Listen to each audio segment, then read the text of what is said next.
বৃহস্পতিবার সকাল থেকে শিক্ষক নিয়োগ দুর্নীতি মামলায় ইডির স্ক্যানারে ধৃত প্রাক্তন শিক্ষামন্ত্রী পার্থ চট্টোপাধ্যায়ের অতি ঘনিষ্ঠ প্রসন্ন রায়। এর আগেও শিক্ষক নিয়োগ দুর্নীতি মামলায় এই প্রসন্ন রায়কে গ্রেফতার করেছিল সিবিআই। পরে সুপ্রিম কোর্টের নির্দেশে জামিন পেয়েছিলেন তিনি। তবে আবারও সিবিআই এর চূড়ান্ত চার্জশিট পেশের পর বৃহস্পতিবার সকাল 6:45 নাগাদ ইডির হানা প্রসন্ন রায়ের অফিস দ্য টার্মিনাস বিল্ডিংয়ে। সেখানে তার বিভিন্ন ব্যবসা যেমন গাড়ি, হোটেল সহ অফিস ছিল চাকরি বিলির। জানা গেছে এই প্রসন্ন রায়ের মাধ্যমেই চাকরি বিক্রি হতো দুর্নীতির পথ হিসেবে। মূলত প্রসন্ন রায় চাকরি প্রার্থীদের কাছ থেকে টাকা তোলার কাজ করতেন বলে জানা গিয়েছে।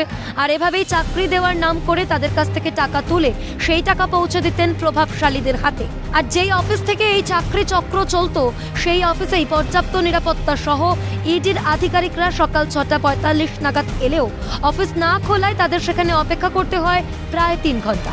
অবশেষে সকাল 8:10 নাগাদ সেই অফিসের চাবি খোলা হলে সেখানে ঢুকতে পারেন ইডির আধিকারিকরা।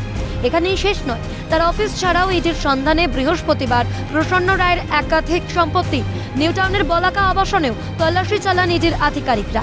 জানা যাচ্ছে নিউটাউনের বলাকা আবাসনের বিভিন্ন ব্লকে প্রায় 20 থেকে 25টি ফ্ল্যাট রয়েছে প্রসন্ন রায়। শুধু তাই নয়, নিউটাউনে প্রসন্ন রায়ের বিলাসবহুল বাংলো দ্য আইডিয়াল ভিলা সেখানেও পৌঁছয় ইডির আধিকারিকরা। উল্লেখযোগ্যভাবে জানা যায়, নিউটাউনের ওই বাংলোর 105 নম্বর বাংলোয় রয়েছেন বিপুল সম্পত্তিধারী শিক্ষক নিয়োগ দুর্নীতিতে অভিযুক্ত প্রসন্ন রায়। সেখানেই ইডির আধিকারিকরা তাকে জিজ্ঞাসাবাদ করেন। অপরদিকে 106 নম্বর বাংলোয় রয়েছেন প্রসন্ন রায়ের পরিবারের সদস্যরা। সব মিলিয়ে বৃহস্পতিবার শিক্ষক নিয়োগ দুর্নীতি তদন্তের তল্লাশিতে নেমে প্রসন্ন রায়ের অফিস সহ মোট 7 জায়গায় চলছে ইডির লাগাতার অভিযান। প্রসন্ন রায় শুধু নয়, ইডির স্ক্যানারে বৃহস্পতিবার রয়েছে প্রসন্ন ঘনিষ্ঠরাও, প্রসন্নর ব্যবসার সঙ্গে জড়িত ব্যক্তিরাও।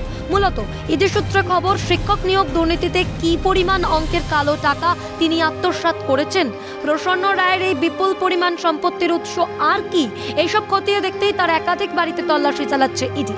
শুধু যে তিনি সম্পত্তি বানিয়েছেন তাই না, তিনি নিয়োগ দুর্নীতির টাকা বিনিয়োগ করেছেন একাধিক ব্যবসাতেও।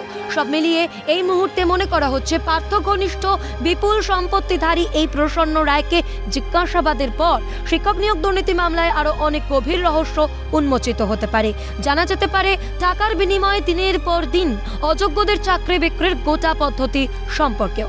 ক্যামেরায় সুরজিৎ প্রামাণিক ও গোপাল তপাদারের সঙ্গে মফিজুল ইসলাম, অয়ন শর্মা এবং শুভদীপ মান্নার রিপোর্ট, ক্যালকাটা নিউজ।